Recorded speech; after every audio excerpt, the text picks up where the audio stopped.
करती है, उनको दुनिया सलाम करती है। लेकिन आज होता क्या है, हमारे यहाँ की शादियां अगर रिश्ते तय हो भी जाएं तो तारीख तय हो भी जाए, तो अगर लड़की वाला ये पूछ ले कि समधी साहब कोई आपकी मांग तो नहीं है, तो समधी साहब का जवाब सुनो, बोले हमारी कोई मांग नहीं है, जो भी दोगे वो अपनी बेटी को दोगे। अच्छा, बेटी निकाह के बाद आएगी किसके घर में? इसी के तो घर में आएगी। मांगने का एक ये भी तरीका है, जो भी दोगे वो अपनी बेटी को दोगे। और फिर बाद में क्या कहते हैं, भाई हमारी मांग कुछ नहीं है, हमारे पड़ोस में एक बारात हुई है तो उन्होंने जो है वो उसके बेटे को बुलेट मिली है, अब इससे अगर हल्की गाड़ी होगी तो हमारी बेइज्जती हो जाएगी। होता है कि नहीं होता है? मांग नहीं रहे, देखें आप तौर तरीके देखें आप, हमारी मांग कुछ नहीं है, बस पड़ोस में फला को 4 व्हीलर मिली थी, वैगनार मिली थी या अल्टो 800 मिली थी, अगर उससे हल्की गाड़ी हुई तो हमारी बेइज्जती हो जाएगी। ये मांगने के तरीके हैं प्यारे मुसलमानों। वो गरीब आदमी जो रक्षा चला के अपने घर का पेट पाल रहा है, जिसके घर में 3-3 बेटियां हैं, उसे रात में नींद नहीं आती, रात में उठ उठ करके रोता है, कहां से इतना पैसा लेकर के आऊं, कहां से इतना रुपया लेकर के आऊं, कहां से इतनी दौलत लेकर के आऊं कि बेटियों के हाथ पीले कर सकूं। अगर जमीन जायदाद बेच करके अगर एक बेटी का निकाह कर भी देता है तो बाकी बेटियों के रिश्ते करने में उसके पास इतना पैसा नहीं हो पाता कि बाकी बेटियों के सरों में चांदी उतर आती है, बाल सफेद पड़ने लगते हैं। प्यारे मुसलमानों, रातों में वो गरीब उठ उठ करके रोता है, मेरे मौला काश तूने मुझे गरीब ना बनाया होता, मेरे मौला काश तूने मुझे दौलत दी होती, मेरे मौला काश तूने मुझे पैसा दिया होता तो आज मैं भी अपनी बेटियों के हाथ पीले कर देता। जिसके पास में 3-3 4-4 बेटियां हैं, वो गरीब रात में सोता नहीं है, दोनों मियां बीबी आपस में बैठ करके बातें करके रोने लगते हैं, कहां से इतना पैसा लेकर के आए। कभी मंगनी के नाम पे रस्मो रिवाज ऐसे चल गए हैं, इतना सामान कहां से लाएं, कई लाख पे मंगनियां पहुंच रही हैं, ऐसे रस्मो रिवाज। कभी दिकनौर के नाम पे पैसे लिए जा रहे हैं, कभी जोड़े लिए जा रहे हैं, कभी जेवरात लिए जा रहे हैं। कहां से गरीब इतना लेकर के आए, जो मुश्किल से कर्ज लेकर के बारात कर पाएगा वो कहां से ऐसे रस्मों रिवाजों को कर पाएगा। आज तुम सोशल मीडिया पे खबरें नहीं पढ़ते, आज तुम इंटरनेट की खबरें नहीं देखते, आज तुम सोशल मीडिया की खबरों पे ध्यान नहीं देते, तो बताया जाता है कि तकरीबन 40,000 के करीब लड़कियां मुसलमान लड़कियां इस्लाम धर्म छोड़ करके गैर मुस्लिमों के रीति रिवाज के मुताबिक शादियां कर चुकी हैं। क्या समझते हो तुम, ये मामला बरेली का है, तुम सोचते हो हमारे निघासन का थोड़ी है, या मामला लखीमपुर का है, तुम कहते हो हमारे दुल्ही का थोड़ी है। याद रखो कहीं ऐसा ना हो ये आग लगते लगते तुम्हारे घर तक पहुंच जाए, और जब ये आग लग गई तो कोई बुझाने वाला नहीं होगा।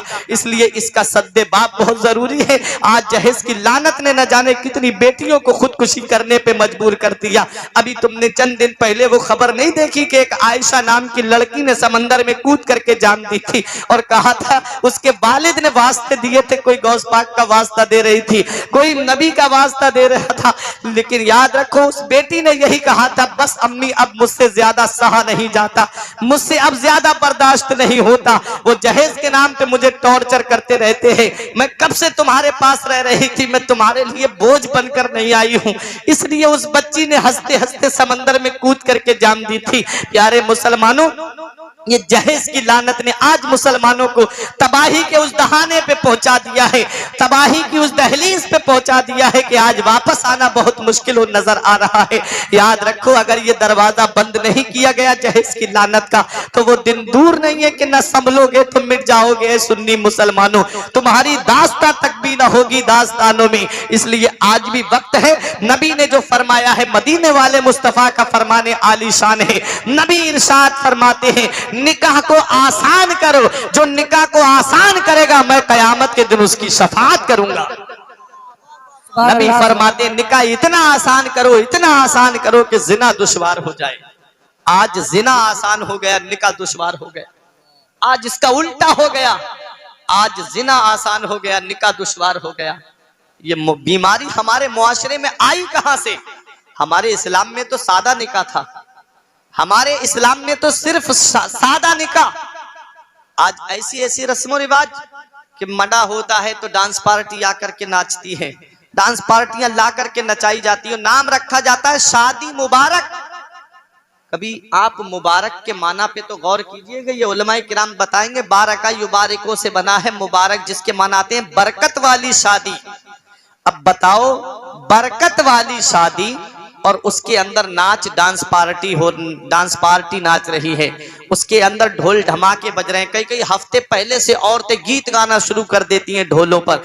अब मुझे बताओ प्यारे मुसलमानों, जिस घर में ढोल की आवाज आए, मदीने वाले मुस्तफा इरशाद फरमाते हैं दो आवाजें बहुत बुरी हैं, जब जब निकलती हैं अल्लाह की, उसके रसूल की और उसके फरिश्तों की लानत बरसती है। रन्नतुन इंदा मुसीबतिन, मुसीबत के वक्त नौहे की आवाज, और मिज़मारुन इंदा नेमतिन, और खुशी के वक्त में ढोल की आवाज।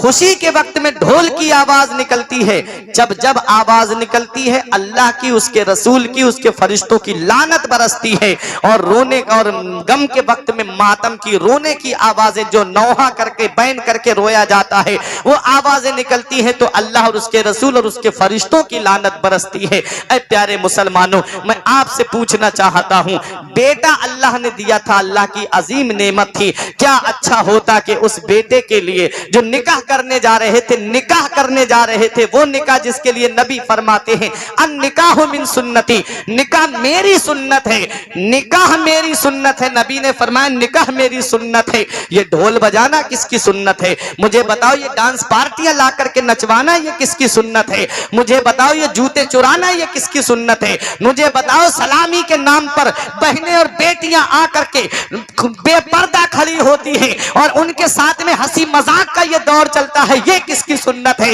ये ऐसे ऐसे गैर मुस्लिमों के रस्म रिवाज मुसलमानों के अंदर आ गए। याद रखो प्यारे मुसलमानों, इन रस्म रिवाजों ने आज मुसलमानों की बेटियों को उस तबाही के दहलीज पे पहुंचा दिया है कि याद रखना प्यारे मुसलमानों, अगर अब भी अपनी बहन बेटियों को अगर पर्दे के अंदर नहीं रखा गया तो वो दिन दूर नहीं है कि न संभलोगे तुम मिट जाओगे। हिंदी मुसलमानों, तुम्हारी दास्तां तक भी न होगी दास्तानों में। हजरात जरा गौर तो करो, मैं आज अपने यहाँ की शादियां बता रहा हूँ। आज हमारे यहाँ की शादियों में क्या होता है, हम निकाह करने जा रहे हैं, नबी की सुन्नत अदा करने जा रहे हैं, बैंड बाजे के साथ में बारात लेकर के जा रहे हैं।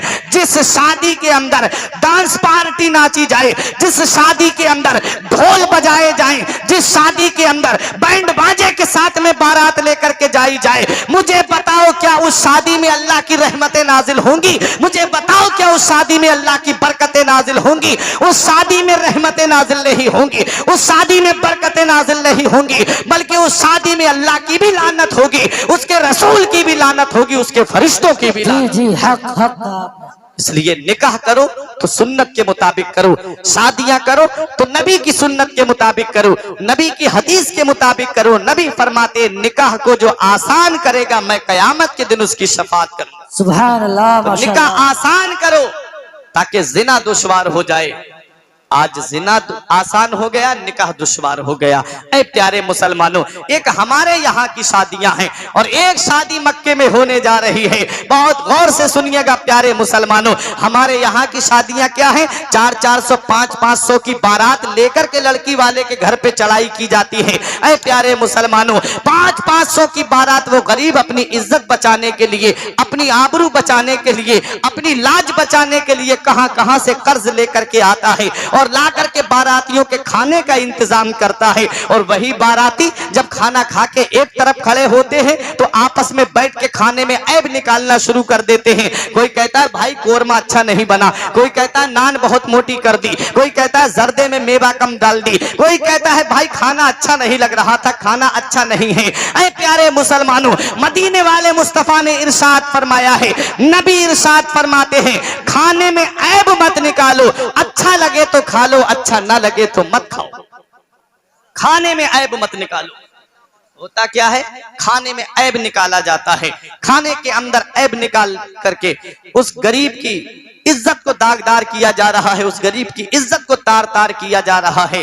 याद रखो। और जब खाना खाने बैठता है इंसान तो टेबल के नीचे कितना खाना फेंका जाता है। आधी रोटी खाई, आधी जमीन पे डाल दी, आधा सालन खाया, आधा जमीन पे डाल दिया। मैं पूछना चाहता हूँ, ये वही इंसान है, इसके घर का अगर जायजा लेंगे आप तो एक एक हफ्ते तक इसके घर में गोश्त नहीं बनता। और जब शादी में जाएगा तो जो भी सामने आएगा डोंगा उसके आपने आगे उतार करके रख लेगा। मैं वो बात बता रहा हूँ जो आज हमारे मुआशरे में पाई जाती है। हजरात, मैं आपसे पूछना चाहता हूँ, ये खाना जो जमीन पे तुमने डाला, जिस खाने को तुमने जमीन पे डाल करके उसकी पामाली की, अब मुझे बताओ क्या इसका हिसाब नहीं देना पड़ेगा? अल्लाह ने जो दो फरिश्ते तुम्हारे कांधे पे बिठा दिए हैं, एक का नाम किरामन है, दूसरे का नाम कातिबीन है। एक नेकियां लिखने पे है, एक बुराइयां लिखने पे है। जो खाना तुम जमीन पे डाल करके जिसकी बेहुरमती कर रहे हो, मुझे बताओ क्या उस खाने का हिसाब नहीं देना पड़ेगा? कितने गरीबों का पेट भर जाता उस खाने से। ऐ प्यारे मुसलमानों, जब शादियों में जाया करो, नबी की इस हदीस को अपने जहन में रखा करो।